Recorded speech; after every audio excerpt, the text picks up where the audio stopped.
আল্লাহ যাকে বেশি ভালোবাসবেন তার উপরে আল্লাহ মুসিবত দিয়া পরীক্ষা নিবেন। আমি আমার মা বাবার মায়া ত্যাগ করে তোমার সংসারে চলে আসছি। এত বছর আমি তোমার ঘর কাটাইছি, একটা কোনো মুসিবত দেখি নাই, কোনো কান্নার আওয়াজও পাই নাই। বুঝা গেল যেখানে মুসিবত নাই সেখানে আমার আল্লাহর দয়ার নজর নাই, যেখানে আমার আল্লাহর কুদরতি দয়ার নজর নাই ওই জায়গায় কোনো রহমত নাই। যেখানে আল্লাহর কোনো রহমত নাই আমি বান্দিও সেখানে নাই।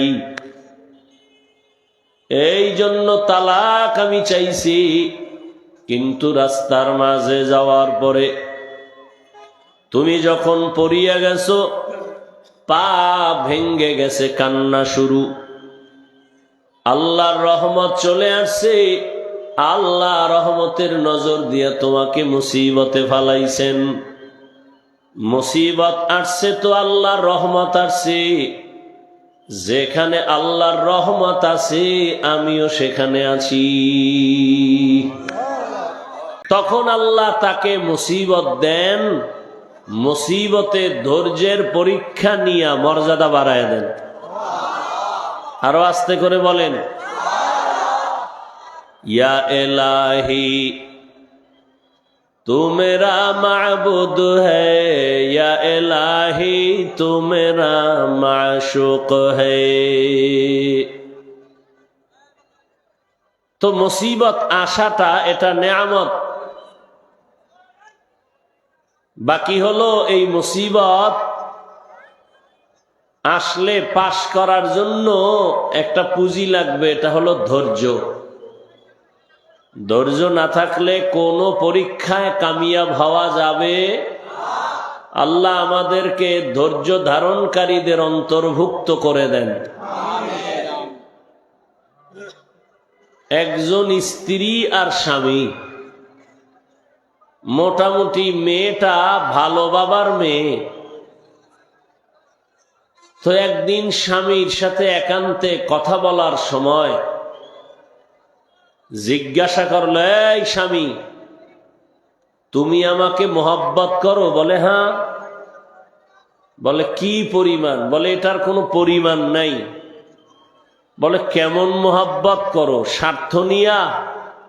কোনো স্বার্থ নাই, মরলেও তুমি, বাঁচলেও, কথা হয় না, বাঁচলেও তুমি, তুমি আমার জীবন, তুমি আমার মরণ, তুমি যা চাইবা তা আমি দিতে বাধ্য। স্ত্রী নামাজি, আবেদা, সলেহা, পরীক্ষামূলক জিগাইলেন, আসলে চাইলে দিবা? স্বামী বলে হ্যাঁ, চাইলেই দিব। তোমার চাইতে দেরি হতে পারে, আমার দিতে কোনো দেরি হবে না। স্ত্রী বুদ্ধি খাটায় কয়, তো আমাকে তালাক দাও। কি দাও? স্বামী বলে কল্লা দিতে পারি, তালাক দিতে। বলে তুমি ওয়াদা করছো চাইলেই দিবা, দাও। বলে না, দেওয়া যাবে না। হালকা একটু তর্ক, সমাধানের জন্য যুগের নবীর কাছে রওয়ানা দোনোজন। পথিমধ্যে গিয়া স্বামী বেচারা পইড়ে গেছে, রাস্তায় পা ভেঙে গেছে। নুজহাতুল মাজালিস নামক কিতাবে ঘটনা আছে, সবরের বয়ানে। পা ভেঙে গেছে, স্বামী চিৎকার দিয়া বলে আমাকে ধর, ও আল্লাহ আমাকে বাঁচাও, কাঁদতেছে। স্ত্রী হাতটা ধরে তাকে উঠাইয়া বলে নবীর দরবারে যাওয়া লাগবে না, চলো বাড়ি। বাড়িতে গিয়া স্ত্রী বলে, এই স্বামী, আমি যে তালাক চাইছিলাম এ কথার থেকে আমি ফিরে গেলাম, উড্ড করে নিলাম। স্বামী কয় চাইলা কেন, আর চাওয়ার পরে আবার উড্ড বা করলা কেন? এবার স্ত্রী কয়, হে স্বামী আমার, তুমি কি নবীর হাদিস শোনো নাই? রহমতের নবী বলছেন, মান ইউরিদিল্লাহু বিহি খাইরান ইউসিব মিন, আল্লাহ যাকে বেশি ভালোবাসবেন তার উপরে আল্লাহ মুসিবত দিয়া পরীক্ষা নিবেন। আমি আমার মা বাবার মায়া ত্যাগ করে তোমার সংসারে চলে আসছি, এত বছর আমি তোমার ঘর কাটাইছি, একটা কোনো মুসিবত দেখি নাই, কোনো কান্নার আওয়াজও পাই নাই। বুঝা গেল যেখানে মুসিবত নাই সেখানে আমার আল্লাহর দয়ার নজর নাই, যেখানে আমার আল্লাহর কুদরতি দয়ার নজর নাই ওই জায়গায় কোনো রহমত নাই, যেখানে আল্লাহর কোনো রহমত নাই আমি বান্দিও সেখানে নাই। এই জন্য তালাক আমি চাইছি, কিন্তু রাস্তার মাঝে যাওয়ার পরে তুমি যখন পড়িয়া গেছো, পা ভেঙ্গে গেছে, কান্না শুরু, আল্লাহর রহমত চলে আসছে, আল্লাহ রহমতের নজর দিয়ে তোমাকে মুসিবতে ফালাইছেন।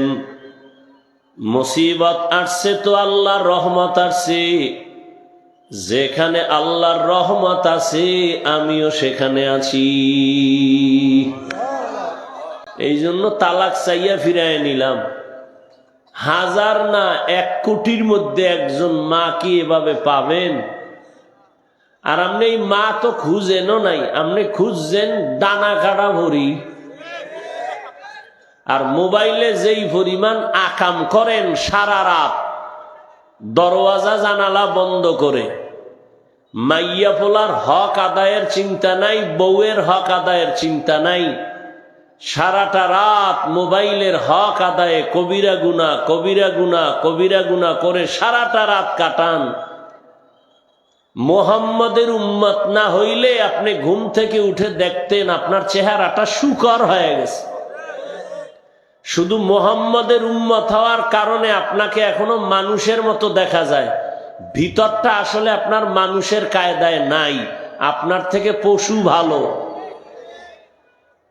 একটা কুত্তা ও বাচ্চার হক আদায় করে, একটা গরু বাচ্চার হক আদায় করে, আকাশের উড়ন্ত পাখি সারাদিন ঘুরা পেট বইরা বাচ্চার খানা নিয়ে বাসায় আসে।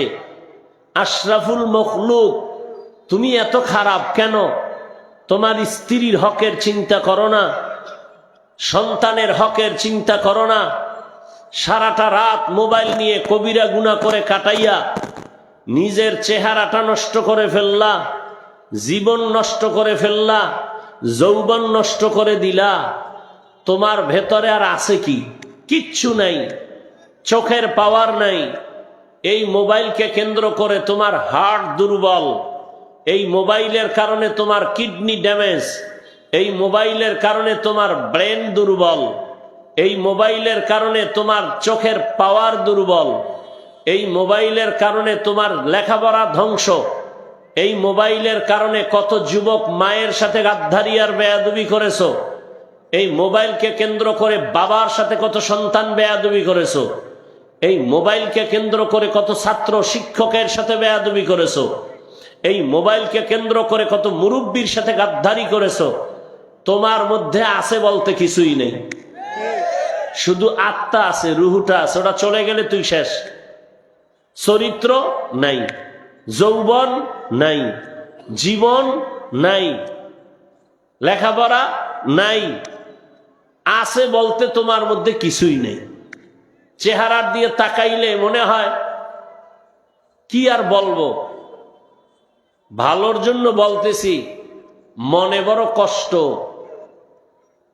অথচ তোমার মতোই তো যুবক, আলিফ বাতাও পারে না, স্কুল কলেজে পড়ে, চাকরি করে, ব্যবসা করে, 5 ওয়াক্ত নামাজও পড়ে, দাড়িওয়ালা, এরম নাই? আর তোমাকে কি বয়ান করব? তোমার জন্য জীবনের এই একটা বয়ানই যথেষ্ট। ঘরের দরজা জানালা আটকাইয়া, এই যুবক, বাসায় গিয়া দরজা জানালা আটকাইয়া অন্ধকার করবি, বাতি জ্বালাবি না। নিজের পায়ের জোতাটা খুইলা কপালে বাড়ি মারবি, আর নিজেরে বলবি, এ কপাল পোড়া, তোর উপরে কার অভিশাপ লাগছে? তোর মতো যুবক স্কুলে পড়িয়া নামাজ পড়ে, তুই পারস না কেন? তোর মতো যুবক রাস্তায় গাড়ি চালায়, নামাজ পড়ে, তুই পারো না কেন? তোর মতো সন্তান জেনারেল লাইনে, র্যাব, আর্মি, পুলিশ, বিডিআরের চাকরি করে, doctor, professor, engineer, OC, DC SP নামাজ পড়ে, তুই পারো না কেন? জুতা দিয়া নিজের কপালে নিজেরে বাইরা, আর কোনো বয়ানের দরকার নাই তোর জন্য। আল্লাহ যদি কপাল না খুলে, আমি হাফিজুর রহমানকে, স্বয়ং রসুলের বয়ানও কপাল খুলে না। যে নবীকে এক নজর দেখলে জাহান্নামের আগুন হারাম, যেই রসুলকে এক নজর মোহাব্বতের দিকে তাকাইলে জান্নাত ওয়াজিব, যেই রসুলের দিকে মোহাব্বতের নজরে তাকাইলে ক্ষুধা থাকে না, সেই নবীকে একদিন না 13 বছর সামনে বসে দেখছে, নবীর মজার বয়ান শুনছে, কপালে কালেমা জুটে নেই। এত বড় পৃথিবীর নিকৃষ্ট বেঈমানের নাম কি জানেন? জানেন না? এর নাম কপাল। আর 27 বছরের যুবক তরবারি নিয়ে যায় নবীকে জবাই করতে, নবীজির সামনে গিয়া তরবারি ফালায় বলে, ইয়া রাসূলুল্লাহ, আমার কল্লা কাইটা দেন, তবে আগে কালেমার রশি লাগায় দেন। 13 বছর নবীরে দেখাও কালেমা পড়ে না, আর তরবারি নিয়ে নবীকে জবাই করতে গিয়া কালেমা পড়ে 27 বছরের যুবক। এর নাম কপাল। আজকে বয়ান, এত মানুষ এখানে, এরপরও এর থেকেও বেশি মানুষ দোকানে পাঠে, আড্ডা দেয়, গল্প করে, আসছে ওয়াজে, কিন্তু বেহেশতের বাগানে ঢুকতে পারে নাই, কপাল। আর একদল প্যান্ডেলে ঢুকছে, কিন্তু কলবের দরজা আটকায় রাখছে গজবের মোবাইল হাতে লইয়া। এ যারা মোবাইল হাতে নিছো, তোদের কপাল একটারও ভালো না। আল্লাহ হেদায়াত দান করুন। কলবে বয়ান ঢুকবে না, এটা নিশ্চিত। আমি আর বেশি কিছু বললাম না, আর আমরা না বললেও বা কে বলবে? তুমি মোবাইল হাতে নিছো কেন? এই প্রশ্নের একটা জবাব সঠিকভাবে এই মাঠে কেউ দেওয়ার শক্তি রাখে না। যদি অতি চালাক দুই একটা থাকে, ও হয়তো বলবে, হুজুর আপনি বুঝেন না, আপনারে কতটা ভালোবাসি, এই জন্য রেকর্ড করি, ছবি উঠাই। আমি যে তোমার এই প্রশ্নটার জবাব দিতে পারবো না, তুমি এমন বোকা আমাকে ভাবো কেন? এবার আমার প্রশ্নের জবাব দাও। তুমি 200 হাত দূরে বৈশা মোবাইল নিয়ে ছবি তুললে, রেকর্ড করলে, সুন্দর রেকর্ড হবে? কথা কয় না, হবে? বরং তোমার কাজটা পিওর ভাবে মিডিয়াওয়ালারা করতেছে না? সকালবেলা এখান থেকে ডাউনলোড করে নেওয়া যাবে না? কথা কয় না। এতটুকু বুদ্ধি না থাকলে কচু গাছ খুঁজো, তোমার মরা ভালো। লজ্জা শরম না থাকলে, আমার মায় কয়, যারে কথায় ধরে না, ওরে জারুর বাড়িতেও ধরে না। আমার মায়ের ছোটবেলার থেকে বলতো, এই যে কইতেছি না, ও খুব বাহাদুর হয়ে বসে আছে, ও মনে করে ও কানের উপর দিয়ে একটা মাছি চলে গেছে, হুজুরদের কথা কি সব মানা লাগেনি? কপাল পোড়া, ছবি তোলার জন্য পাগল। সেদিন এক চোরায় কয়, কান্দে হাত দিয়া কয়, হুজুর একটা সেলফি, যদি আল্লাহ উসিলায় মাফ করে। কত বড় বেয়াদব আপনি চিন্তা করতে পারেন? অনেকে আমার সামনে হাত দেয়, সালাম দিবে, তা আমি বেশিরভাগই চেষ্টা করি হাতটা আটকায় রাখতে, কারণ এখন তো সালাম নাই, স্টাইল একটা ছবি উঠাইব, তা এই সালামে তো সওয়াব নাই। ও তো সালাম দেয় নাই, ও ছবি উঠানোর জন্য হাত বাড়াইছে। আল্লাহ হেদায়াত না দিল, যে বললাম নবীরে 13 বছর দেখাও কালেমা পড়ে না, আর 27 বছরের যুবক নবীরে জবাই করতে এসে কালেমা পড়ছে, এর নাম কফাল।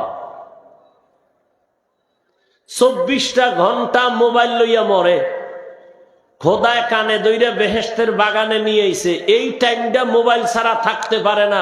কফাল কেমন পড়া পড়ছে।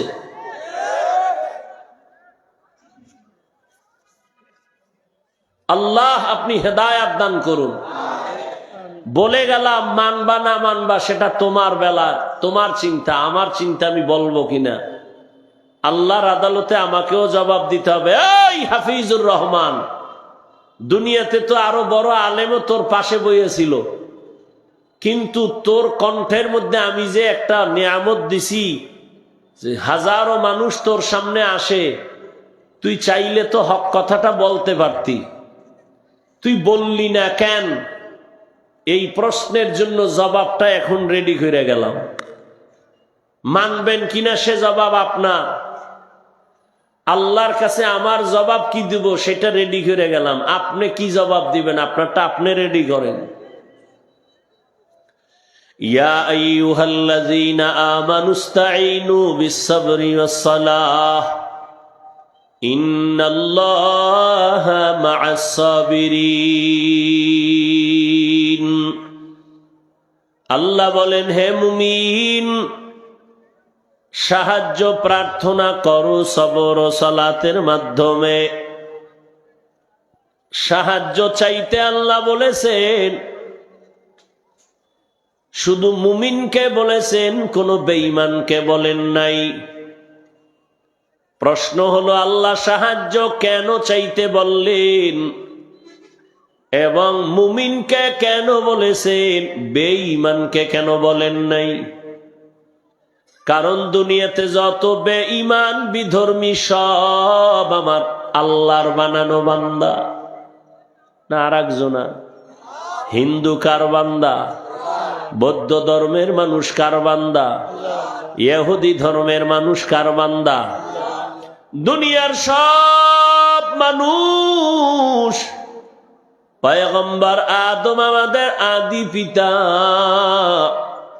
ওই আদম নবীর সন্তান হিসেবে দুনিয়াতে আমরা যারা আছি সবাই ভাই ভাই।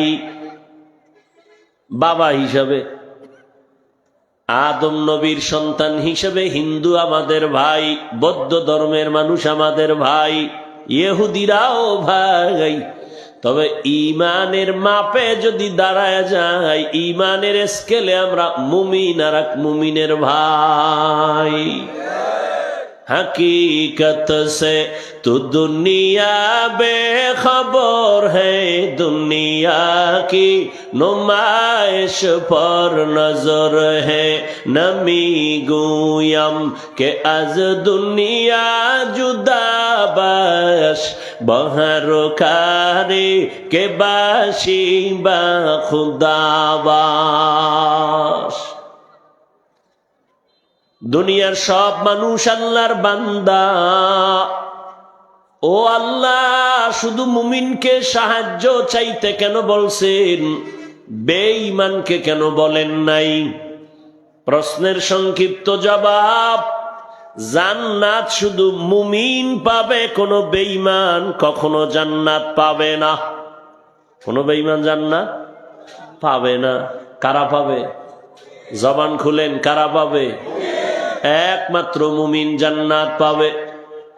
আর এই মুমিন যে জান্নাত পাবে, এটাও কিন্তু সহজে পাবে না, বহু বেতের বাড়ি খাওয়ার পরে পাবে। তা কেমনে বুঝাইতে গেলে তো অনেক দূরে চলে যেতে হবে। দুনিয়ার কোন বেঈমান কখনো জান্নাত পাবে না, কিন্তু হাদিসে নবী বলেন, জমিনে যত মানুষ সবার নামে জান্নাতে আলাদা আলাদা রেজিস্ট্রি করা বাড়িতে নাম লেখা আছে। দারে ফেরাউন, এটা ফেরাউনের বাড়ি। দারে নমরুদ, জান্নাতে নমরুদের নামে একটা বাড়ি আছে সবার নামে। কারুনের নামে জান্নাতে বাড়ি আছে, সাদ্দাদের নামে জান্নাতে বাড়ি আছে। দুনিয়ার সব মুমিন ও বেঈমানের নামে নামে নামে নামে আলাদা আলাদা বাড়ি আল্লাহ রেখেছেন, নবী বলেন। কিন্তু এটাও ফাইনাল, মুমিন ছাড়া কেউ কখনো জান্নাত পাবে না। প্রশ্ন, হে মালিক, বেঈমানের নামে যে জান্নাতে বাড়ি আছে এগুলো কি হবে? ওরা তো পাবে না। রব্বুল আলামিন বলেন, নবী উম্মতের জানায়া দেন, যেই মুমিন আমার ইবাদত, আমি যে দিছি ইবাদতের ডিউটি, এই ইবাদতের মধ্যে কিছু আছে আসল ডিউটি আর কিছু আছে ওভার ডিউটি। কি? মূল ডিউটি 8 ঘন্টা, এরপরে যা করবা ওভার। দৈনন্দিন 5 বেলা নামাজ পড়ো, মূল ডিউটি। ইশরাক, আওয়াবিন, চাষ, তাহাজ্জুদ পড়ো, ওভার ডিউটি। রমজানে রোজা রাখবা, মূল ডিউটি। ভিন্ন সময় রোজা রাখো, ওভার ডিউটি। বৃহস্পতিবার সপ্তাহে রোজা রাখবা, সোমবার রাখবা রোজা, ওভার ডিউটি। ধনীরা বছরে একবার যাকাত দাও, মূল ডিউটি। ফাঁকে ফাঁকে এতিমদের টাকা দাও, গরিবের সাহায্য করো, ওভার ডিউটি। ধনী মানুষ জীবনে একবার বাইতুল্লাহ যাইও, মূল ডিউটি। ফাঁকে ফাঁকে ওমরা করিও, ওভার ডিউটি। যারা মূল ডিউটি করিয়া কবরে যাবি, তোর আসল জান্নাত তো পাবি। কিন্তু যারা মূল ডিউটির পর ওভার ডিউটি করেছে, আমি আল্লাহ বেঈমানের বানানো জান্নাত ওভার ডিউটি করনেওয়ালা মুমিনের বোনাস দান করব।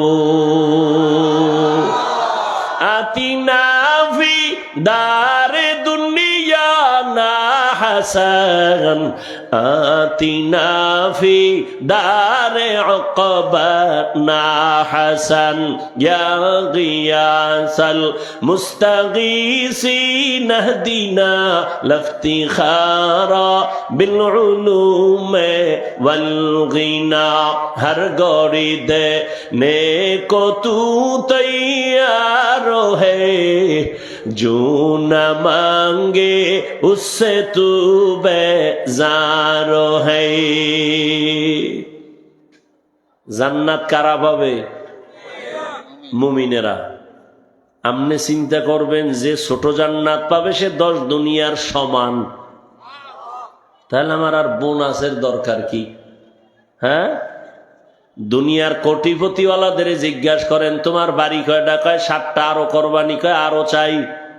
আরে তোমার মাইয়া কয় না? কয় একটা। ছেলে কয়টা? একটা। কারণ কি বাড়াও না কেন? কয় ছেলে হোক মেয়ে হোক দুটাই যথেষ্ট, দুটোর বেশি নয়, একটা হলে ভালো হয়, না হইলে আরো ভালো। তাহলে তোমার মাইয়া বলা সহ তুমি 4-5 জন, তোমার তো এক ফ্লোরের একটা বাড়ির বেশি লাগে না। তুমি 7টা বানাইয়া আবার কেন জিব্বা বের করে রাখছো? আরো বানাবা। ঢাকায় বাড়ি করছো, মোমেনশাহী শহরে বাড়ি, কক্সেস বাজারে বাড়ি, বিভিন্ন জায়গায় আবার বিদেশ গেছো, কানাডায় বাড়ি, সিঙ্গাপুরে বাড়ি, মালয়েশিয়া বাড়ি। এত কেন চাও? কয় কোনো জবাব নাই, শুধু মনে চায় আরো করি। জান্নাতীরা জান্নাতে যখন ঢুকবে, একটা জান্নাত পাওয়ার পর অন্তর চাইবে, হে মালিক, নরমাল জান্নাত থেকে যদি ভিআইপি জান্নাতটা পাইতাম, কলিজা ঠান্ডা হয়ে যাইতো। একজন জান্নাতীরা 70 জন হুর পাবে, এদের নিয়ে আবার সংসার হবে, এদের নিয়ে বিশাল বড় জায়গা লাগবে, যত বড় জান্নাত পাবে ও মনে চাইবে আরো বড়টা যদি পাইতাম, আরো পাবে আরো বড়টা যদি পাইতাম। মনের আশা আর শখ কখনো মিটবে না। ওই জান্নাত পাওয়ার জন্য আল্লাহ পাক রব্বুল আলামিন বলেন, বান্দা যত ওভার ডিউটি করবি ভিআইপি জান্নাত পাবি।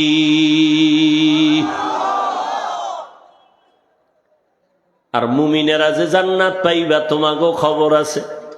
কেমন খবর? কয় 72 দল জাহান্নামে যাইবা, মুসলমান মুমিনের মধ্য থেকে মাত্র এক দল জান্নাতে যাবে।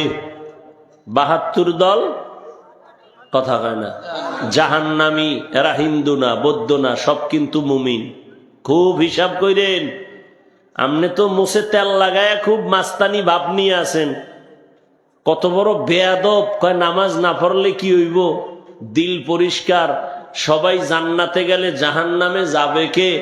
এত সওয়াব দিয়া হবে কি? এরকম বেয়াদব আছে না নাই? একটুখানি নেকের তরে রোজ হাসরের মাঠেতে বাবা ঘুরবে ছেলের পিছে, ছেলে বাবার আগেতে।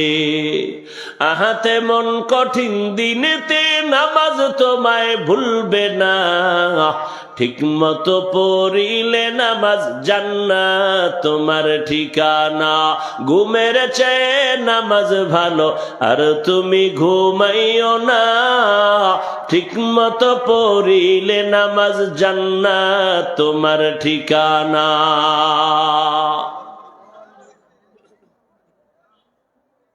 72 দল জাহান্নামে যাবে। এরা কি বেঈমান? সব কিন্তু মুমিন। এই প্যান্ডেলেই বসাস, এখান থেকেই 72 দল রেডি। এত মানুষ এখানে হাজির। রাস্তায় গিয়া বলবে আহ বিশাল বিশাল। লাভ কি হবে যদি ফজরের মসজিদ খালি থাকে? হ্যাঁ, এখানে এত মানুষ, সানবারা যেমন ফিডা দরকার। এত মানুষ অথচ দুঃখ। এই প্যান্ডেলে এত মানুষ বসে আছে, আজকে ফজর ভরে নাই, জোহর ভরে নাই, আসর ভরে নাই, মাগরিব পরে নাই, এশাও ভরে নাই। মোনাজাতের পর একটা বেলুন কান্দে লয়া বাড়ি যাবে। বউ কইবে কি পাইছো আজে? কয় মোনাজাতে বেলুন কবুল হয়ে গেছে। হাসেন। ওরে জুতা দিয়ে পিটানো দরকার। তুই কোরআনের বাগানে আইছো বেলুন কিনতে, প্লাস্টিকের মাছ কিনতে। ও নির্লজ্জ বেহায়া! কবে আর হেদায়াত হবে? ওয়াজ হবে বেহেশতের বাগান, বসলেই গুনাহ মাফ। সেই বেহেশতের বাগানকে কেন্দ্র করে মার্কেট হবে কেন? বেলুনের দোকান হবে কেন? খেলনার দোকান হবে কেন? সেই দোকানে যুবতী মেয়ে ঢুকবে কেন? কারণ কি? কি হচ্ছে এগুলো? ওয়াজকে কেন্দ্র করে দোকানপাট হবে কেন? যুবক যুবতী অবাধে কবিরা গুনাহ করবে কেন? দুই একটা চায়ের দোকান, রুটির দোকান হতে পারে, দূরের মানুষ চা পান করবে, রুটি খাবে। মার্কেটের জন্য কি ওয়াজের প্যান্ডেল লাগবে? আশেপাশে থানা শহর মার্কেট নাই কেন এগুলো? এখানে বেহেশতের বাগান, ওখানে জাহান্নামের বাজার। কবিরা গুনাহ হচ্ছে তাজা তাজা কবিরা গুনাহ। কে নিবে এই গুনাহের দায়ভার?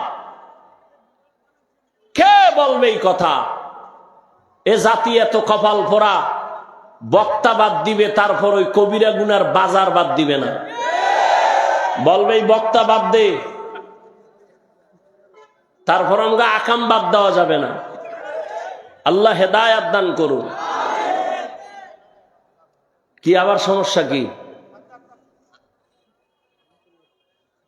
রাগ করছেন আপনারা? বছরে 2-1 দিন আই, নাইলে নাই আইলাম।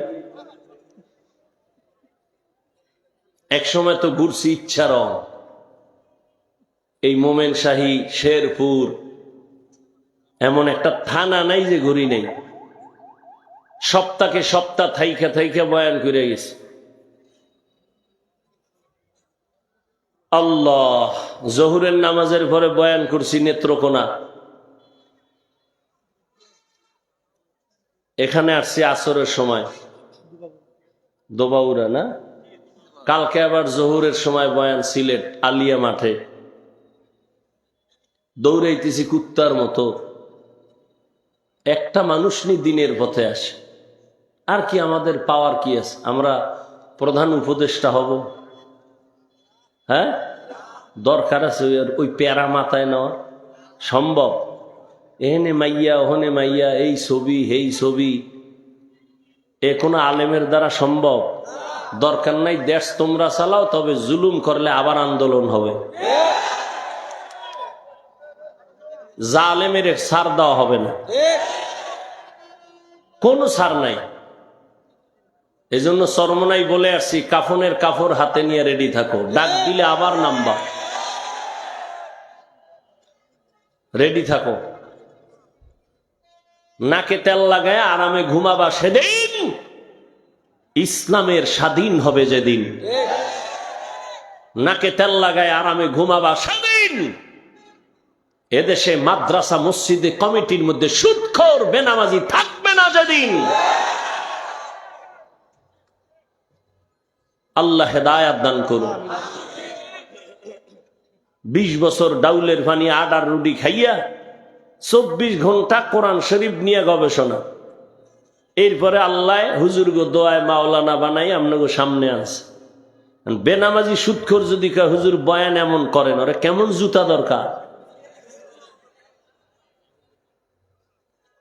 আল্লাহ হেদায়াত দান করুন। বয়ান শিখায় আমগো বেনামাজি হুজুর কোরআন হাদিসের বাইরে কিছু কইেন না। তুই বাইরের আর ভিতরের কি বুঝো? কোরআন হাদিসের ভিতরের বয়ান করলে পচা রাজনীতির বিরুদ্ধে বয়ান করা লাগে কি?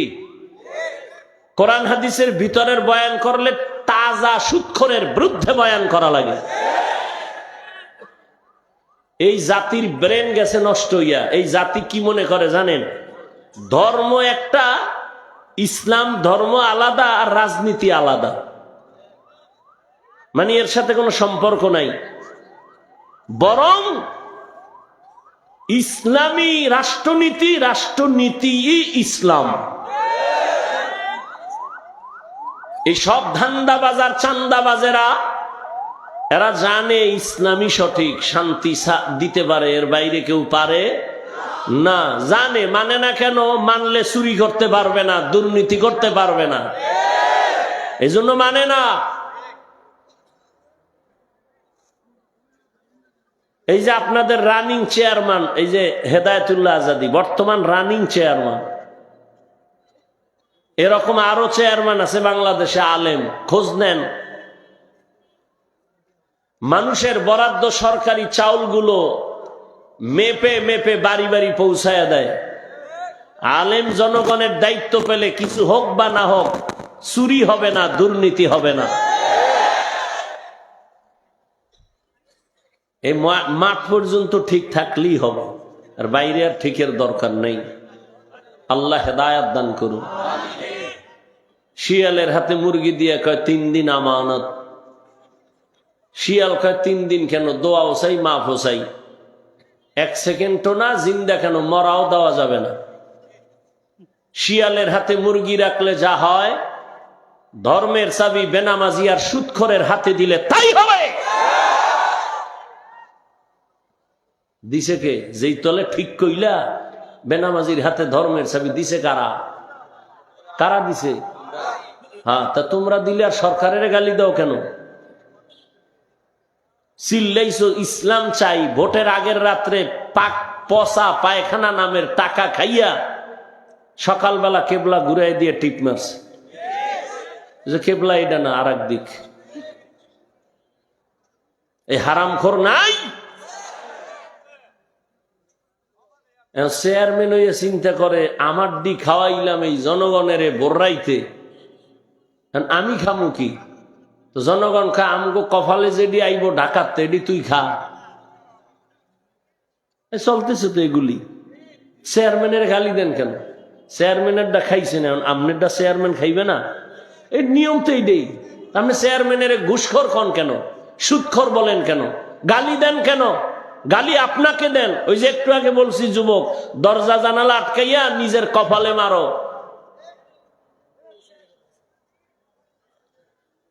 ইয়া আইয়ুহাল্লাযীনা আমানুস্তাঈনু বিস-সাবরি ওয়াস-সালাহ ইন্নাল্লাহা মা'আস-সাবিরিন। কষ্ট পাইছেন অনেক, কথা বলি খুব হার্ড, আল্লাহর ওয়াস্তে মাপ চাই, আল্লাহর ওয়াস্তে মাপ চাই। জাহান্নাম থেকে বাঁচাবার জন্য বলছি, আপনার লাগে আমার দ্বন্দ্ব আছে কোনো? ভাই আপনি মুসলমান, আমিও। আপনার আল্লাহ আমার আল্লাহ দুই না এক? নবী, কোরআন, কাবা, ধর্ম, কালেমা, দুনিয়াতে আসছি সিস্টেম, বিদায়বেলা কাফনের সংখ্যা আমারও তিনটা, আপনারও না? আমার বক্তা হিসাবে একটা বাড়বে, আপনি গরিব হিসাবে কাফন একটা কম হবে। কবরের সাইজও না, এই এলাকার কবর এক হাত বড়, সব এক। কবরে প্রশ্ন হবে তিনটা, তাও কি? রবের পরিচয় দাও, ধর্মের পরিচয় দাও, রহমাতুল্লিল আলামিনের পরিচয় দাও। তাহলে আপনার আমার আল্লাহ এক, নবী এক, কোরআন এক, কাবা এক, ধর্ম এক, কালেমা এক, লেবাস কেন আলাদা? হয়তো সবাই শার্ট প্যান্ট পরমু, সবাই দাড়ি কাটা থাকবো, আর নাহলে সব দাড়িওয়ালা হব। বলো আমি ভুলে থাকলে তোমার লাইনে চলে আসি। আর যদি বলো না আপনারা লাইনে ঠিক আছেন, তো পাও দুইটা আগায় দাও, পাও ধইরা বলছি ফেরো, আসো সঠিক লাইনে আসো। মনে শখ ছিল মাইয়াগো নাচে জানি কি মজা, একটু শখ মিটাইছো না, এখন ফের মনে শখ লাগছিল পার্কে যাবি, গেছো না, এবার তওবা কর। আমগো তো এই শখ ছিল, কিন্তু আমরা তো আল্লাহর আযাবের ভয়ে এক সেকেন্ডের জন্য মিটাইতে পারি নাই, বরং উল্টা তোমাকে পায়ে ধরতেছি, তোমরা তো মিটাইছো কিছু কিছু। তাহলে এবার ফেরো। আর কত? করোনায় জীবন চলে গেল হাজারো যুবকের, তোমার ভয় লাগে না? ডেঙ্গুতে কত প্রাণ চলে গেল, গাড়ির নিচে পানির নিচে কত প্রাণ চলে যায়। আর কত বাঁচবা? আর কত গুনাহ করলে তোমার শখ মিটবে? আর কত মাইয়ার চরিত্র নষ্ট করলে তোমার মনের আশা পূরণ হবে? আয় যুবক, আর কত নেগেট দেখলে তোর কলিজা ঠান্ডা হবে? তুই কি ক্যান্সার হয়ে মরতে চাও? তুই কি গাড়ির তলে পড়ে মরতে চাও? যদি তাই না চাও, তাহলে সীমানার মধ্যে থেকে তওবা কর।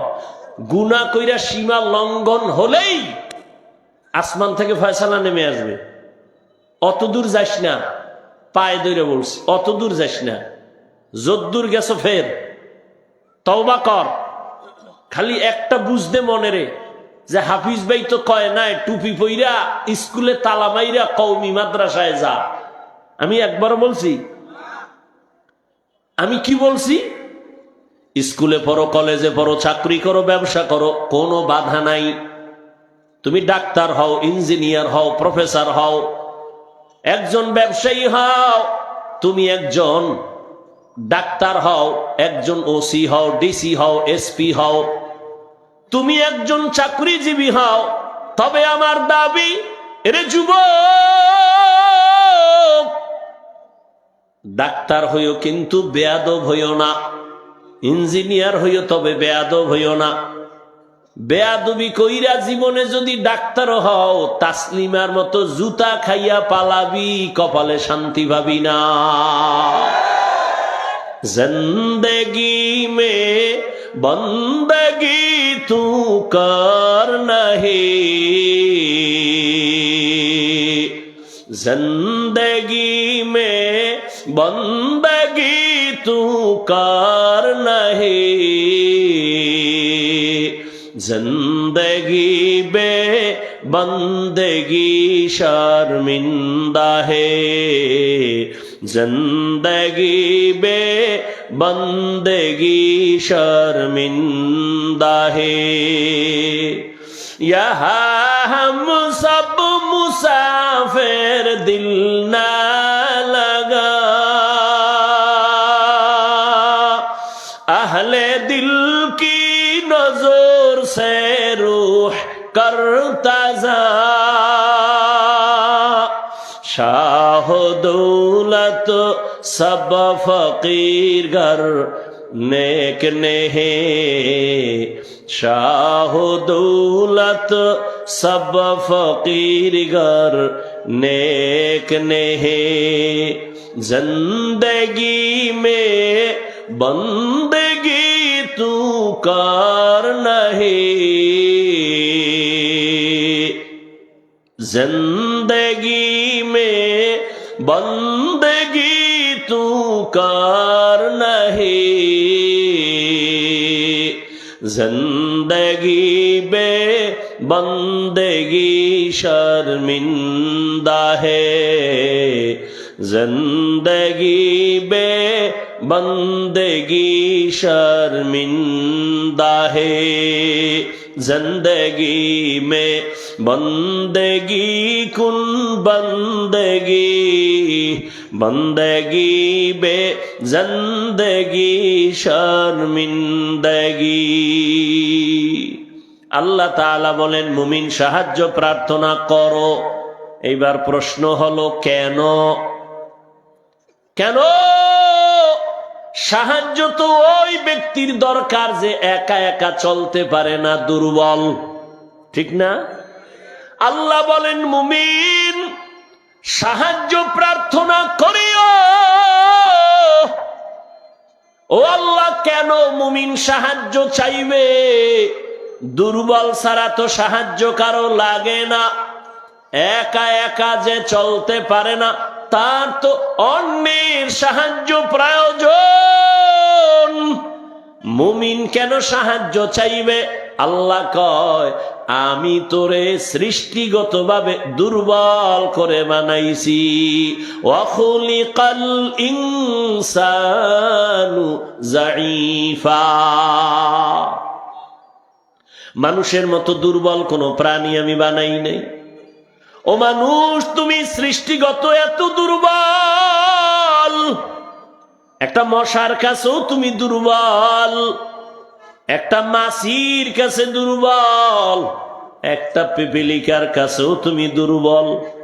পিপিলিকায় যদি মেজাজ গরম করে এক লোকমা খানা জাতি মুখে দেওয়া যাবে না। মশায় যদি মেজাজ গরম করে দেয় এক রাতে বান্দা আরামে ঘুমাইতে পারবা না। মানুষ, তুমি খানার বেলায় দুর্বল, ঘুমের বেলায় দুর্বল, চলার বেলায় দুর্বল। নদী সমুদ্রে বড় বড় নীল তিমি, এক একটা নীল তিমির প্রতিদিনের খাদ্য তালিকা 1000 কেজি চিংড়ি মাছ খায়। সুবহানাল্লাহ না? আর আইবে কেমনে? যেই পরিমাণ বিড়ি টানো, মিশা কাঁচা, গিবত, শেকায়াত, গালাগালি, এই জবানে সুবহানাল্লাহ আসতে তো সময়ের দরকার। এক একটা নীল তিমির জন্য প্রতিদিনের খাদ্য তালিকা কত মাছ?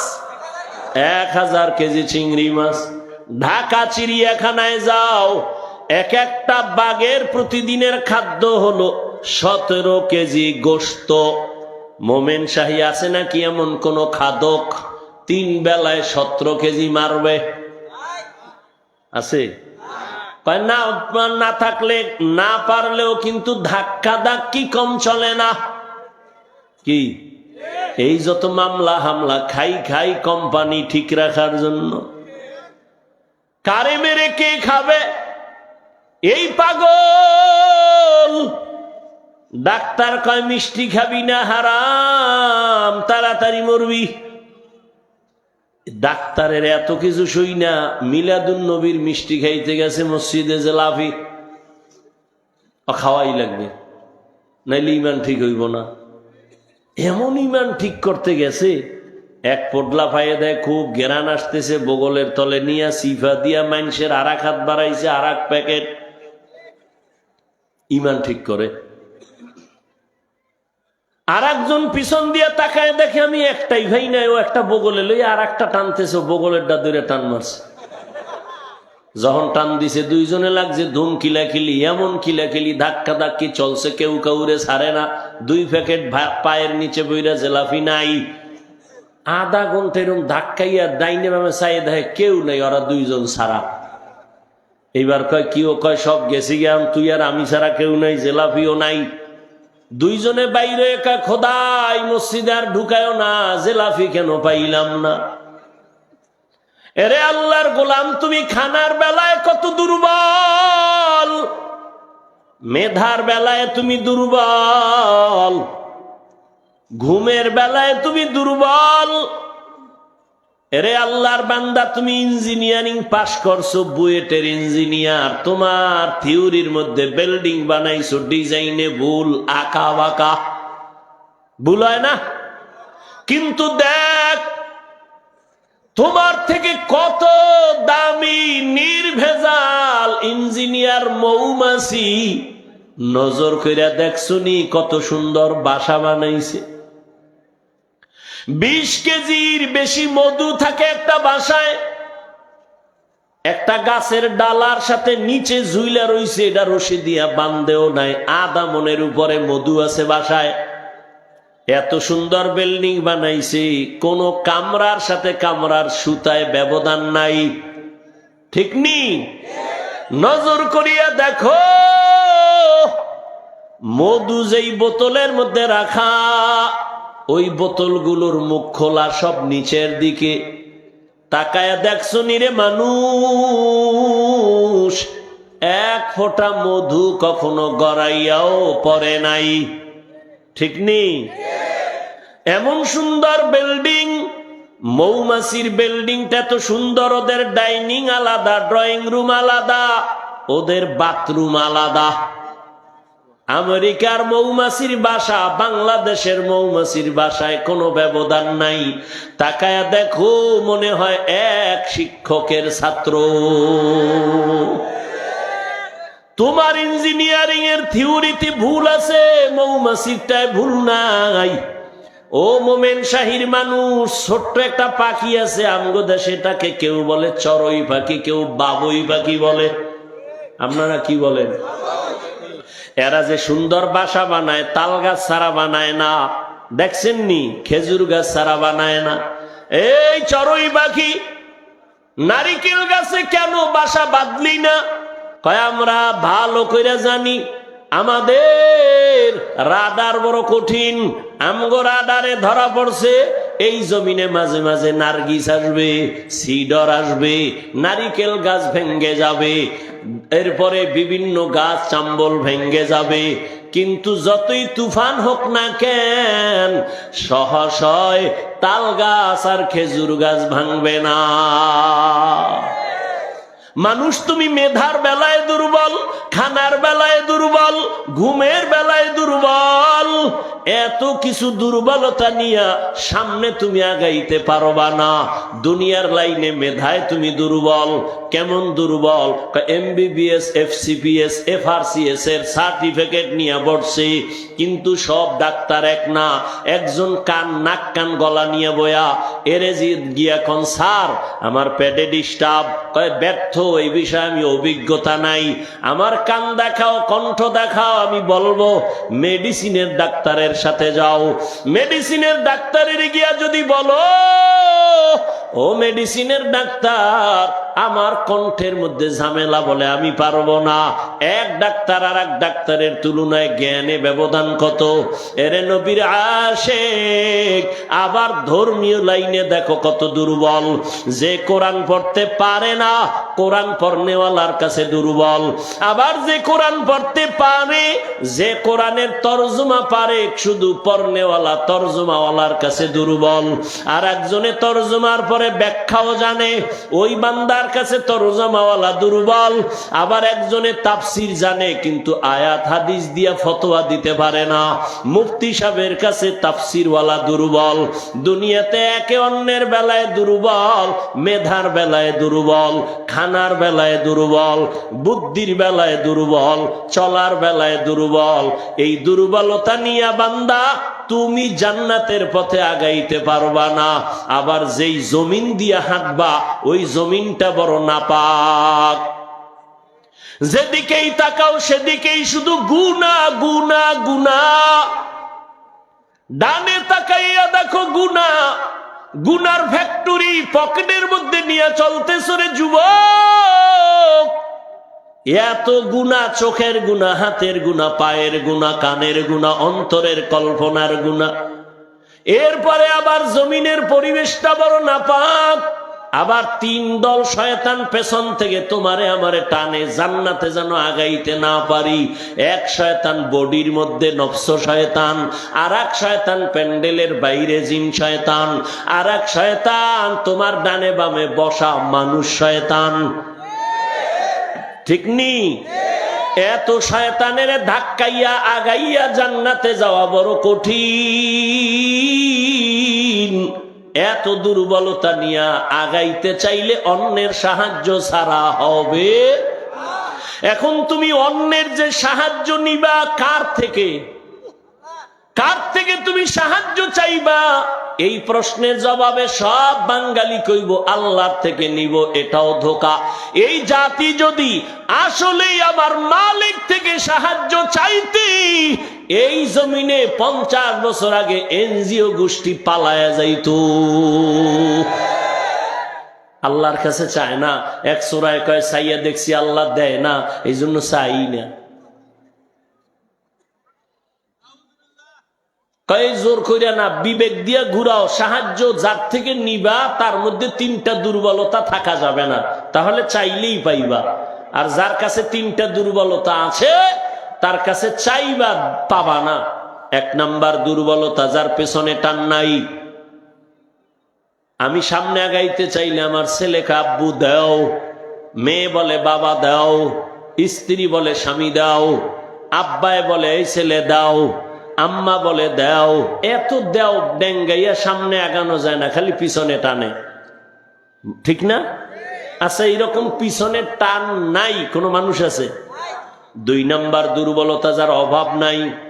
দেখেন দুনিয়াতে অভাব নাই কার আছে? সবাই অভাবী। বরং যার টাকা যত বেশি তার অভাব তত বড়। এই দুনিয়া সব থেকে বড় অভাবী বড় লোকেরা। গরিবের জামায় ময়লা নিজে ধুইয়া নিছে, বড় লোকের জামার ময়লা নিজে ধুইতে পারে না। পুকুরে গেলে ধাম করে ফিরে যাবো, সাঁতারও জানে না। কি বড় লোকের বাড়ির কাজ করে গরিবেরা। গরিব যদি বড় লোকের কাজ 1 সপ্তাহ বন্ধ করে দেয়, 5 তলা বিল্ডিং গরুর গোয়াল গল হয়ে যাবে। জুতাটাও মুছে দেয় গরিব, খানা পাকায় দেয় গরিব, বউর হাতের খানাও কপালে নাই ওই কপাল পোড়ার। চৌধুরী বংশের মাইয়া আনছে তো, এ আগুনের কাছে গেলে চেহারা ঝলসে যাবে। এজন্য কাজের মাইয়া পাকায় দেয়। যে বাথরুম কইরা ঠিক মতো অজু করে না, এর হাতের পাক খাইয়া কত বাহাদুরি। তাহলে বড় লোক অভাবী না? গরিবের অভাব 100 টাকায় শেষ, বড় লোকের অভাব 1,00,000 টাকায় শেষ হয় না। কি তাহলে অভাব ছাড়া কোনো মানুষ? দ্বিতীয় 3 নাম্বার, যার কোনো স্বার্থ নাই। দেখেন তো স্বার্থ নেই এমন কে আছে? বলেন বলেন, আছে কেউ? আমি 2 জন লোক পাইছি, এই খেয়াল করেন, 2টা লোক পাইছিলাম স্বার্থ নেই। একজন পাইছি আমার মা, আর একজন পাইছি বাবা। কিন্তু সোনার বাংলায় তাকায় দেখলাম এটার গ্যারান্টি নাই। কারণ স্বার্থের টানে পড়ে সন্তান মাকে জবাই দেয়, সন্তান মা বাবারে জবাই করে, থানায় গিয়া মামলা দেয়। সন্তান বিপদে পড়ছে, বাবায় কয় আমি সন্তানের চিনেই না। ঢাকার এই বাংলাদেশের ইতিহাস, বাবা তার আপন মেয়েটাকে হোটেলে ঢুকাইয়া কয় আজকের রাতের জন্য তুই আমার কাছে স্ত্রীর মতো। নাউজুবিল্লাহ, আইয়ে না? কত বড় নিকৃষ্ট বাবা! আল্লাহ হেদায়াত দান করুন। তাহলে পিছনে টান ছাড়া কোনো মানুষ নাই, অভাব ছাড়া কোনো মানুষ, স্বার্থ ছাড়া, এই তিনোটা দুর্বলতা নাই। এরকম তিনোটা দুর্বলতা নাই যিনি, তিনি হলেন কে? ইয়া আইয়ুহান নাস আনতুমুল ফুকারাউ ইলাল্লাহ ওয়াল্লাহু হুয়াল গানিয়্যুল হামিদ।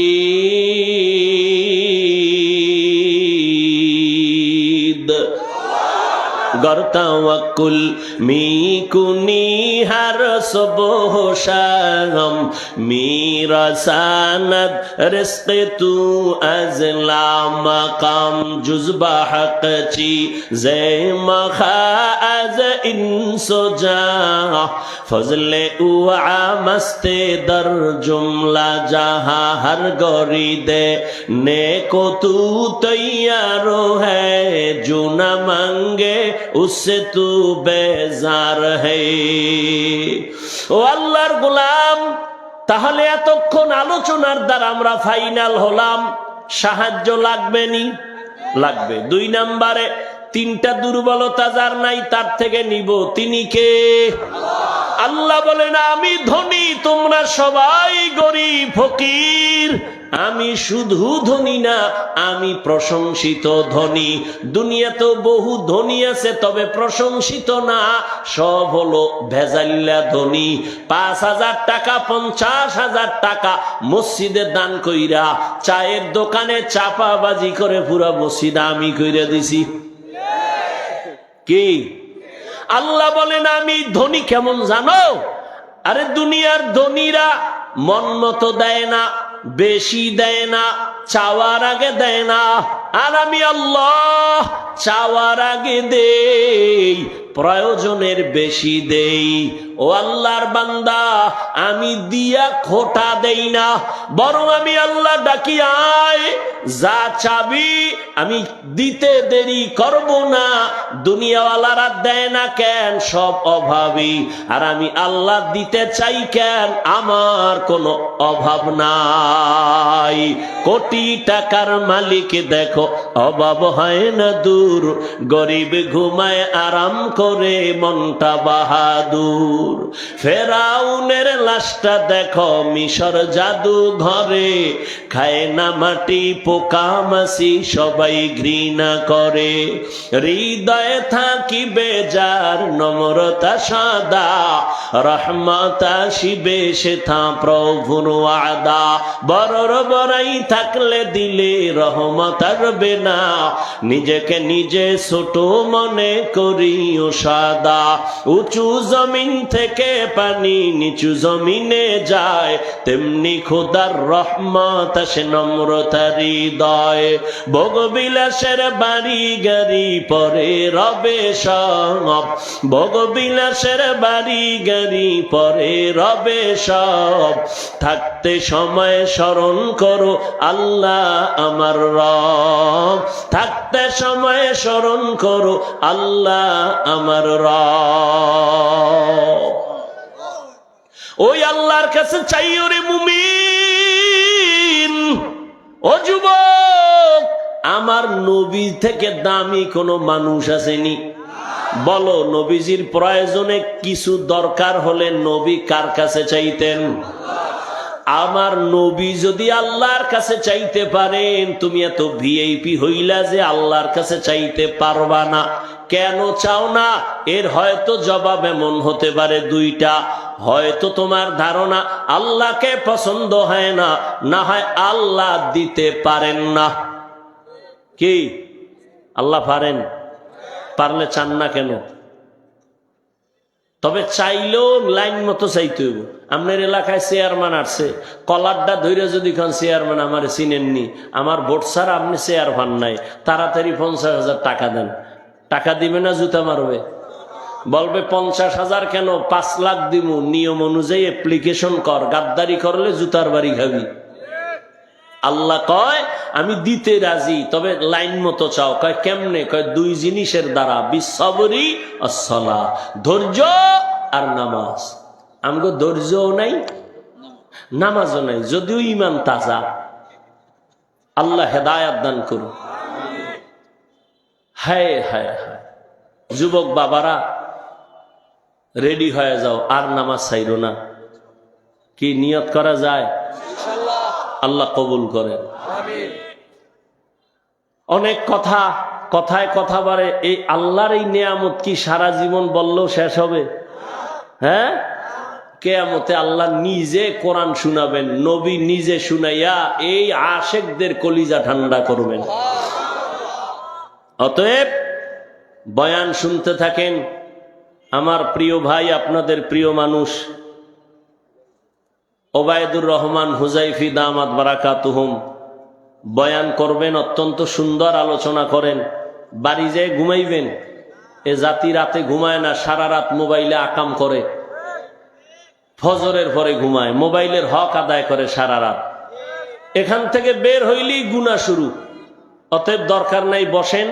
এরপরে হেদায়েতুল্লাহ খান আজাদি সাহেব আসতেছেন, বয়ান শুনে দোয়া করে যাবেন তো ইনশাআল্লাহ।